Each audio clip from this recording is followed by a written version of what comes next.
یہ ابھی چند دن پہلے کی بات ہے، عجیب بات ہے، آپ حیران رہ جائیں گے۔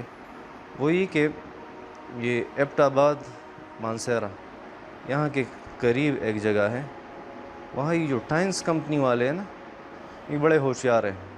یہ کیا کرتے ہیں، یہ جو ان کے ممبران ہوتے ہیں، کلائنٹس وغیرہ ہوتے ہیں، کسٹمرز ہوتے ہیں، تو ان کو کہتے ہیں کہ آپ کو سٹار لگیں گے، آپ کو ہم سٹار دیں گے۔ سٹارز جب وہ سٹارز 3 تک پہنچ جاتے ہیں تو ان کو پھر کمیشن ملتا ہے ان سٹارز کی وجہ سے۔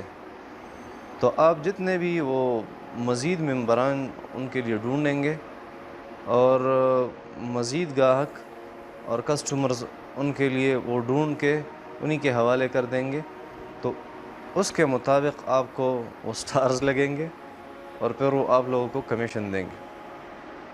تو سب سے پہلے بات تو یہ ہے کہ یہ ٹائنس کمپنی کا کاروبار تھا، جو پروسیجر ہے، جو طریقہ کار ہے، وہ تو چونکہ ناجائز تھا۔ اس میں یا تو جوا تھا، یا تو جوے کی ایک شکل تھی، اور یا اس میں جو طریقہ کار ہے ان کا وہ سودی تھا۔ تو یہ ساری چیزیں یہ تو شریعت میں ممنوع ہے۔ تو علماء کرام نے فتویٰ لگایا، مفتیان کرام نے، کہ ٹائنس کمپنی میں ممبرشپ وہ بالکل ناجائز ہے اور اس سے آپ اجتناب کریں۔ جب ٹائمز والوں کو پتہ چلا کہ ہم پہ تو فتوے لگ گئے، تو انہوں نے ایک اور طریقہ اختیار کیا۔ دیکھیں، یہ جو کاروبار ہوتا ہے نا، تو کاروبار اس لیے ہوتا ہے کہ ہمیں ہماری معاش ٹھیک ہو، ہم آرام سے سکون سے اپنی زندگی گزاریں، ہمیں پیسہ ملے، ہمیں مال و دولت ملے، ہماری دنیا بہتر ہو۔ اس کے لیے لوگ محنت کرتے ہیں، اسی کے لیے لوگ کاروبار کرتے ہیں، چاہے وہ کسی قسم کا بھی کاروبار ہو۔ لیکن اس میں ایک بات وہ یاد رکھنا بہت ضروری ہے کہ جو کاروبار، جس چیز کا کاروبار آپ کرتے ہیں وہ بھی حلال ہو، اور ساتھ میں جس طریقہ کار پر آپ کاروبار کرتے ہیں وہ طریقہ کار بھی شریعت کے مطابق ہو۔ اگر وہ شریعت کے مخالف ہیں تو وہ ناجائز اور حرام ہو جائے گا۔ یہ بات یاد رکھنا یہ بہت ضروری ہے۔ تو وہ کہہ رہے تھے، یہ میں ویسے ہی صرف سنی سنائی جو باتیں ہیں وہ آپ کے سامنے نہیں پیش کر رہا، بلکہ ایک تحقیقی بات، وہ ساری جو چیزیں ہیں وہ میرے پاس پڑی ہوئی ہیں کہ ان کے جو مینیوز ہے، ان کے جو پروسیجرز ہیں، ان کے جو پروڈکٹ ہے، وہ ساری تفصیل جو ہے، وہ پوری تفصیل وہ میرے پاس پڑی ہوئی ہے۔ وہ تو میرے اسٹوڈنٹ کو کال آیا ایک دوست کا، تو انہوں نے پوچھا کہ آپ کدھر ہوتے ہیں؟ انہوں نے کہا کہ ہم تو ایبٹ آباد میں ہوتے ہیں، اور ایبٹ آباد میں پنڈی میں، پہلے پنڈی کا بتا رہا تھا، پھر ایبٹ آباد کا بتا رہا تھا۔ وہ اپنی سب سے پہلا دھوکہ جو ٹائنس کمپنی کا ہے وہ تو یہی ہے کہ وہ آپ کو کال کریں گے اور آپ کو جھوٹ بولیں گے۔ پہلے اسلام آباد کا نام لیتے ہیں، پھر اس کے بعد ایبٹ آباد کا نام لیتے ہیں، کبھی کہتے ہیں کہ ہم اسلام آباد میں ہیں، کبھی کہتے ہیں کہ ہمارا دفتر وہ ایبٹ آباد میں ہے، کبھی کہتے ہیں کہ مانسہرہ میں ہے۔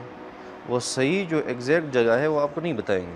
یہ پہلی بات۔ دوسری بات، ان کے جو ممبران ہوتے ہیں، کسٹمرز ہوتے ہیں ادھر، وہ کیا کرتے ہیں کہ ان کی وہ برین واش کر دیتے ہیں، ذہن سازی کر دیتے ہیں اس بات کی کہ آپ اپنے دوست کو کال کریں اور یہ بتائیں کہ ہم ادھر، ہمارا ایک آفس ہے، ہم اس میں کام کرتے ہیں، اور 40,000 سے لے کر 60,000 تک ہماری تنخواہیں، اور ہم ایسینیٹڈ رومز میں ہوتے ہیں، ایسینیٹڈ آفس ہے اسی میں ہوتے ہیں، اور ہمارے تو مزے ہیں۔ تو ادھر کا جو ساتھی ہے، ادھر کا جو دوست ہے، وہ کہتے ہیں کہ یار میرے لیے بھی اس طرح کا کوئی کام ڈھونڈے، کیونکہ آج کل بے روزگاری بہت ہے، اور آج کل ویسے بھی ہمیں وہ تناسانی کا شوق ہے، تناسانی چاہتے ہیں کہ ہمیں بس سہولت ہو، آرام پسند ہے۔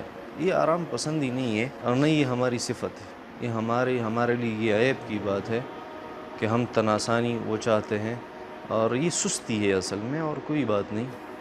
تو ادھر کا جو دوست ہوتا ہے وہ کہتا ہے کہ میرے لیے بھی اس طرح کی نوکری ڈھونڈے۔ وہ کہتے ہیں یہ تو آسان سی بات ہے، آپ ادھر آ جائیں اور ادھر آپ کا ٹیسٹ لیں گے، اس کے بعد چند کلاسز ہے وہ آپ لیں گے، اور اس میں آپ کو وہ پروسیجر سمجھائیں گے، اس کے بعد آپ آفس میں وہ بھرتی ہو جائیں گے، کوئی مسئلہ نہیں۔ تو جب یہاں سے چلا جاتا ہے تو وہ دیکھتے ہیں کہ قصہ مختلف ہے اس سے۔ مجھے تو کچھ اور کہا گیا تھا، اب یہ کیا ہو رہا ہے ادھر کیا ہوتا ہے؟ جب آپ ادھر جائیں گے تو آپ سے رجسٹریشن فیس تقریباً 1,250 روپے یا 1,150 روپے وہ آپ سے لے لیں گے، رجسٹریشن فیس ہے۔ اس کے بغیر آپ کا داخلہ بھی ممنوع ہوتا ہے۔ سب سے پہلا اقدام آپ کا یہی ہوتا ہے کہ وہ آپ سے رجسٹریشن فیس لیں گے، اس کے بعد آپ سے کہیں گے کہ آپ چند دن کلاسز لیں، تو کلاسز میں ان کو یہی بتائیں گے، کلاسز میں ان کی یہی ذہن سازی ہوتی ہے کہ آپ مزید ممبران ہمارے لیے ڈھونڈیں تو اس سے آپ کو ترقی ملے گی۔ تو ترقی کس چیز کی؟ اب ان کی ترقی اور ان کا پروسیجر، ان کا کاروبار بھی دیکھیں، ان کی نوکری بھی دیکھیں کیا ہوتا ہے۔ آپ سے اس کے بعد کہیں گے کہ آپ ہمیں 40,000 روپے دیں، اس کے آپ ہم 40,000 کے آپ کو پروڈکٹ وہ دیں گے جو ہمارے ٹائنس کمپنی کے پروڈکٹس ہے، جو وہ ٹیبلٹس بھی ہوتے ہیں اس میں، دوائیاں وغیرہ یہ چیزیں وہ ہوتی ہے اس میں، کاسمیٹکس وغیرہ یہ بھی ہوتی ہے۔ تو ٹائنز آپ کو کیا کرتی ہے کہ وہ 40,000 روپے آپ سے لیں گے اور آپ کو پروڈکٹ دیں گے، آپ ان پروڈکٹس کو آپ آگے جا کر بیچ دیں گے، تو اس میں سے پھر آپ کو کمیشن ملتا ہے۔ یہ عجیب بات ہے، یہی ان کی وہ ایسینیٹڈ آفس والی نوکری ہے جو دھوکے سے اور دغا بازی سے اور فریب سے، یہ ساری پتہ نہیں کہاں سے یہ لوگ طریقے سیکھ کے وہ اپلائی کرتے ہیں معاشرے کے لوگوں پر۔ اور آج کل ہمارے جو نوجوان ہیں وہ تو بالکل ناسمجھ ہیں، نہیں جانتے ان باتوں کو، بس وہ کہتے ہیں کہ ہمیں نوکری مل جائے گی۔ ابھی چند دن پہلے کی بات ہے، جب وہ جو میرے اسٹوڈنٹ تھے، میرے دوست تھے، تو اس نے کہا کہ میں تو اس طرح آپ کو پیسے نہیں دے سکتا، رجسٹریشن فیس تو بھر دیا اس نے، لیکن اس کے بعد اس نے مجھے کال کیا کہ 40,000 روپے یہ اور لینا چاہتے ہیں کہ ہم آپ کو پروڈکٹ دیں گے اور آپ وہ پروڈکٹ وہ آگے جا کر بیچ دیں۔ تو وہ میرے اسٹوڈنٹ نے کہا کہ ہمارا ایک مفتی صاحب ہے، پہلے میں اس سے مشورہ کرتا ہوں، کیونکہ اپنے مفتی صاحب کے مشورے کے بغیر میں کوئی بھی قدم نہیں اٹھا سکتا۔ ادھر ٹائمز میں جو میں آیا ہوں یہ بھی ان کے کہنے کی وجہ سے آیا ہوں۔ تو اس نے مجھے کال کیا، میں نے کہا بس آپ آ جائے اور طریقہ کار سیکھ کے آ جائے۔ وہاں پہ کلاسز لیے چند دن اور اس کے بعد واپس آئے، تو وہ ان کے جو سینئر تھے نا، اس کا کال آیا مجھے، اس نے مجھے کال پہ بتایا کہ مولوی صاحب میں آپ سے ایک بات پوچھنا چاہتا ہوں، آپ کو ٹائنز کے بارے میں معلوم نہیں تو آپ کس طرح کہہ سکتے ہیں کہ ٹائنز وہ ناجائز ہے؟ آپ لوگوں کو، آپ نوجوانوں کو حلال رزق کمانے سے کیوں روک رہے ہیں؟ اور میرے اس اسٹوڈنٹ سے بھی کہا تھا کہ آپ کے یہ جو مفتی صاحب ہے یہ نہیں چاہتے کہ آپ ترقی کریں، اور صرف یہی جو ہے نا ہر ایک انسان کے ذہن میں بات گسیڑ دیتے ہیں کہ یہ ایک نیٹ ورک مارکیٹنگ ہے۔ اور دیکھیں، ایک مزدور ہے وہ سب سے زیادہ محنت بھی کرتا ہے اور کماتا بھی کم ہے، اور ایک ان کا باس ہے، باس آرام سے بیٹھا ہوا ہے، ان کو زیادہ ملتا ہے۔ یہ کیوں؟ ہمارا سسٹم ایسا ہونا چاہیے کہ سب سے زیادہ آپ لوگ کمائیں۔ یہ ذہن سازی کرتے ہیں ان چھوٹے چھوٹے بچوں کی، خصوصاً یہ جو ہمارے سیدھا قسم کے لوگ ہوتے ہیں، سوات کے اور باجوڑ کے اور دیر کے، وہ بیچارے وہ اکثر انہی کو پھنساتے ہیں۔ کیسے پھنساتے ہیں کہ بس ادھر جو ہے نا آپ کو سٹارز ملیں گے، اور اس کے بعد آپ کی ایک عجیب دنیا ہوگی، جب آپ 7 سٹار تک پہنچ جائیں گے، 7 سٹار تک پہنچ جائیں گے، تو آپ کا یہ ہوگا یہ ہوگا یہ ہوگا۔ اور عجیب بات یہ کہ وہ میرے اسٹوڈنٹ بتا رہے تھے کہ آپ سے جو سینئرز ہوں گے نا، جو سٹارز والے ہوں گے، آپ جا کے ان کی خدمت کریں گے، ان کے پیر دبائیں گے اور اس کا سر چاپی کریں گے آپ۔ تو یہ کچھ عجیب سی باتیں ہیں۔ تو وہ ٹائنس کمپنی والے جب مجھ سے بات کر رہے تھے، مجھ سے کہنے لگے کہ آپ ان نوجوانوں کی ترقی میں رکاوٹ ہے، آپ کو پتہ نہیں ٹائنس کے بارے میں، تو آپ کیسے کہہ سکتے ہیں کہ یہ کاروبار جائز نہیں ہے؟ میں نے کہا ناجائز ہونے کی سب سے اصل وجہ تو یہی ہے کہ یہ چیز واضح نہیں ہے، جب واضح ہو جائے گی یہ چیز ہم خود کہیں گے کہ یہ جائز ہے یا ناجائز ہے۔ تو اس نے مجھے وہ پوری وہ ڈیبیٹ کی، میں نے کہا کہ اس طرح ہم بات نہیں کر سکتے، اب جب ایک ساتھ بیٹھیں گے تو آپ کا ساری جو باتیں ہیں وہ تو فراڈ سے خالی نہیں۔ سب سے پہلے آپ ان کو کہہ رہے تھے کہ آفس کا کام ہے، آپ ایسینیٹڈ آفس میں ہوں گے، تو اتنے ہوشیار ہوتے ہیں نا یہ کہ مجھے کہنے لگے ادھر تو آفس ہی ہے۔ یہ وہ ہیلے ہیں نا، جو ہیلے بنی اسرائیل کرتے تھے، اس طرح کے مسلمان جو ہے نا آج کل بہت سیدھا قسم کے، وہ جب پیسے دیکھتے ہیں کہ اتنے پیسے ملیں گے، اتنے پیسے ملیں گے، اتنے پیسے ملیں گے، تو پھر وہ اندھے بہرے ہو جاتے ہیں۔ حضور صلی اللہ علیہ وسلم نے فرمایا حبک الشیء یعمی ویصم، کسی چیز کی محبت ایک ایسی چیز ہے جو آپ کو اندھا بھی کر دیتی ہے اور بہرا بھی کر دیتی ہے۔ اس چیز کی محبت بہرا کر دینے والی اور اندھا کر دینے والی ہوتی ہے۔ پیسوں کی محبت جب وہ آتی ہے انسان میں تو یہ نہیں دیکھتا پھر کہ یہ چیز حلال ہے یا حرام ہے۔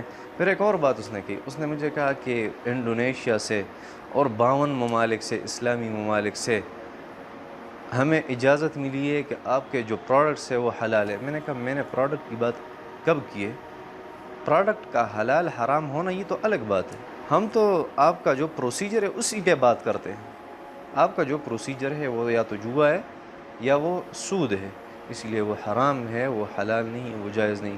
رہی پروڈکٹ کی بات تو وہ تو دوائیاں ہے، کاسمیٹکس ہے، اس میں تو کوئی مسئلہ نہیں، وہ حلال حرام وہ جو ہے نا حلال فوڈ اتھارٹی والوں کا کام ہے، اور آپ کو جو سرٹیفکیٹ ملا ہے وہ حلال فوڈ اتھارٹی کا ہے۔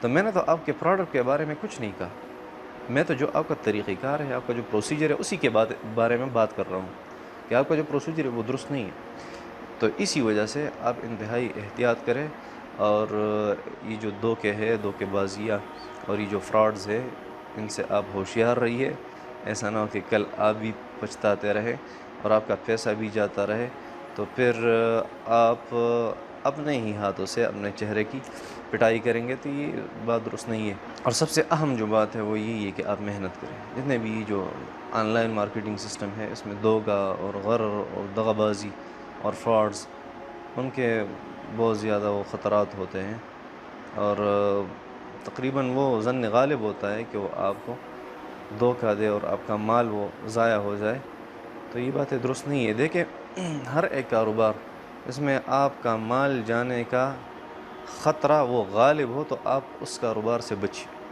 چاہے وہ آن لائن ہو یا آن لائن نہ ہو، فزیکلی ہو یا آن لائن، جس طرح بھی ہو، لیکن بہت زیادہ خطرہ ہو کہ یہ چیز ڈوب جائے، میرا مال و دولت ڈوب جائے، وہ ناجائز ہوتے۔ قرآن مجید میں اللہ تبارک و تعالیٰ ارشاد فرماتے ہیں یا ایھا الذین آمنوا لا تأکلوا اموالکم بینکم بالباطل، کہ آپ ایک دوسرے کے مال و دولت کو ناجائز طریقے سے، غلط طریقے سے استعمال نہ کریں۔ پھر فرماتے ہیں ولا تدلوا بها الى الحکام لتأکلوا فریقا من اموال الناس بالاثم، آپ اپنے مال کو ان لوگوں کے حوالے بالکل نہ کریں کہ بعد میں وہ آپ کے مال کا غلط استعمال کرے اور پھر آپ کی یہ استطاعت نہ ہو، آپ کی یہ طاقت اور قدرت نہ ہو کہ اس سے اپنا مال وہ واپس لے سکے۔ تو اللہ تبارک و تعالیٰ نے منع فرمایا ہے کہ ایسی چیزیں جو آج کل جو جتنی بھی چیزیں ہیں، یہ نیٹ ورک مارکیٹنگ کی جو بات کر رہے ہیں ٹائمز والے، تو آپ ذرا اس پہ غور کریں۔ جب آپ ٹائمز والوں کو پیسہ دیتے ہیں، چاہے وہ رجسٹریشن فیس ہو، چاہے وہ اس کے بعد پروڈکٹ کے 40,000 روپے ہوں، تو کیا وہ واپس آپ کو یہ چیز دیں گے؟ وہ تو ضائع ہو جائیں گے۔ آن لائن جو سسٹمز ہے ان کو آپ دیکھیں، تو آن لائن چیز میں جب آپ خرچ کرتے ہیں تو اس کا کیا پتہ آج وہ چیز دیوالیہ ہو جائے اور ختم ہو جائے، تو پھر کیا ہوگا؟ تو ہے کہ ہمارے ہاں جو لوگ بھی آج کل بہت بڑے مفتی بن چکے ہیں نا، یوٹیوب کا دور ہے، تو یوٹیوب پہ انہوں نے بہت کچھ سیکھا ہوا ہے، تو لوگ وہ مفتی بن چکے ہیں، مفت کے مفتی ہیں۔ تو ایک لڑکا تھا نا، وہ آیا میرے پاس، مجھ سے کہنے لگا کہ یہ جو فلاں آن لائن کاروبار ہے یہ کیوں ناجائز ہے؟ میں نے کہا بیٹا اس میں چونکہ رسک ہے بہت زیادہ، اسی وجہ سے۔ تو مجھ سے کہنے لگے جو فزیکل بزنس ہے یہ بھی تو سارے اگر ان کو دیکھا جائے تو اس میں بھی رسک لینا پڑتا ہے اس میں۔ تو میں نے کہا آپ مفتی نہ بنیں، جو کاروبار ہوتا ہے اس میں رسک وہ یقینی یا غالب نہیں ہوتا، اور یہ جو آپ کے آن لائن کاروبار ہیں اس میں غالب یہی ہوتا ہے کہ آپ کو خطرے کا سامنا کرنا پڑے، اس میں غالب یہی ہوتا ہے کہ آپ کا مال و دولت وہ ضائع ہو جائے۔ تو آپ سے بھی کہنا چاہ رہا ہوں کہ آپ بھی مفتی نہ بنیں، مفت کے مفتی، ٹھیک ہے؟ اور جو اس میں یہ بہت اہم بات یہی ہے کہ آپ کے پیٹ میں جب حلال جائے گا نا تو آپ کی دعائیں قبول ہو جائیں گی، اور دوسری بات کہ آپ کی عبادت اور ساری عبادت وہ قبول ہو جائے گی۔ سب سے پہلی بات وہ اپنا جو کھانا ہے وہ حلال کرنا، اور اس کے بعد عبادت کرنا، یہ شریعت کا طریقہ کار ہے۔ دیکھتے نہیں قرآن مجید میں اللہ تبارک و تعالیٰ فرماتے ہیں یا ایھا الرسل کلوا من الطیبات واعملوا صالحا، اے میرے پیغمبران آپ سب سے پہلے حلال اور پاک چیزیں وہ کھائیے، اور اس کے بعد واعملوا صالحا، اس کے بعد اعمال صالحہ کریں۔ ہمارے ہاں کیا ہوتا ہے کہ ہم تہجد بھی پڑھتے ہیں، ذکر اذکار بھی کرتے ہیں، تلاوت بھی کرتے ہیں، سب کچھ کرتے ہیں، لیکن ساتھ میں ہم پیٹ کے اندر وہ حرام کا نوالہ بھی ڈالتے ہیں۔ تو یہ باتیں درست نہیں ہے، ان سے گریز کرنا چاہیے، اجتناب کرنا چاہیے۔ اللہ تبارک و تعالی عمل کرنے کی توفیق عطا فرمائے۔